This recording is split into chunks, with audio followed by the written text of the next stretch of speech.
అధికారులు అభివృద్ధి సంక్షేమ పథకాల అమల్లో ప్రభుత్వానికి ప్రజలకు మధ్య వారధిలా పనిచేయాలని రాష్ట్ర వైద్య ఆరోగ్య శాఖ మంత్రి దామోదర్ రాజనరసింహ అన్నారు. సంగారెడ్డి కలెక్టరేట్ ఆవరణలో ఇందిరా మహిళా శక్తి పథకాన్ని ప్రారంభించారు.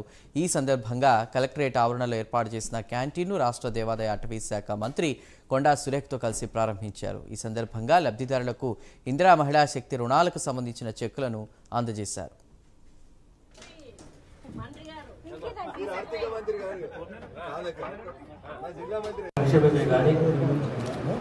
ఇవన్నీ కూడా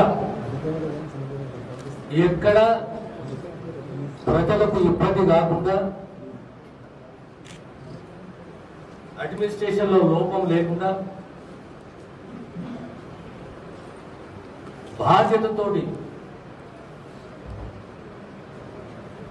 అన్నిట్లో ముఖ్యంగా ప్రభుత్వంలో ఏముంటుందంటే it is a responsibility which counts, and this government is very serious about the responsibility and accountability. We are very serious about this.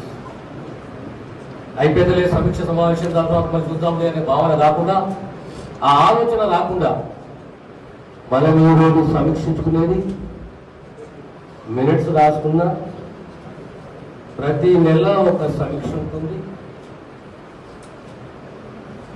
కనీసం 2 నెలల కన్నా ఒక సమీక్ష పెట్టుకొని మనం తీసుకున్న నిర్ణయాల మినిట్స్ ద్వారా దానికి జవాబుదారీతనం అనేది నేను ఎక్స్పెక్ట్ చేస్తాను.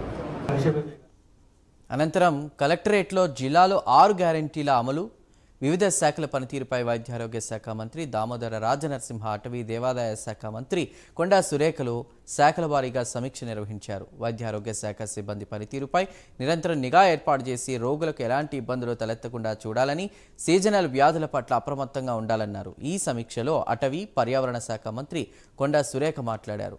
మహోత్సవం కార్యక్రమంలో భాగంగా దేవాలయ భూములలో దేవాలయాలు ఉపయోగపడేటువంటి విధంగా అవసరమైన మొక్కలను పంపిణీ చేసి నాటించాలన్నారు. దేవాదాయ శాఖకు చెందిన భూములు ఆక్రమణలకు గురికాకుండా జిల్లా యంత్రాంగం ప్రత్యేక చర్యలు తీసుకోవాలని మంత్రి సూచించారు.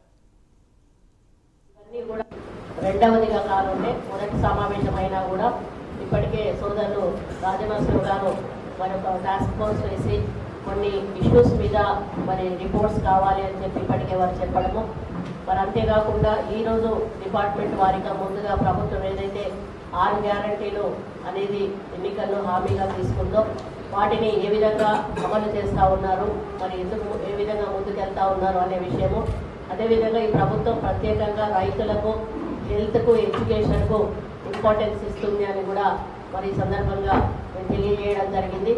ఇవన్నీ కూడా డిపార్ట్మెంట్ వారీగా చర్చించడానికి ఈరోజు మనందరం కూడా ఇక్కడ కూర్చున్నాము. కాబట్టి బ్రీఫ్గా ఏదున్నా కూడా మరి పాయింట్ వైజ్గా మీరు త్వరగా ఆ యొక్క ఇష్యూస్ ఏదైతే ఉంటాయో మా దృష్టికి తీసుకొస్తే మేము మళ్ళీ క్రాస్ చెక్ చేసుకోవడానికి వేసే క్వశ్చన్స్కు కూడా మీరు ఆన్సర్ ఇవ్వడానికి రెడీగా ఉండండి. రెండవదిగా కానుంటే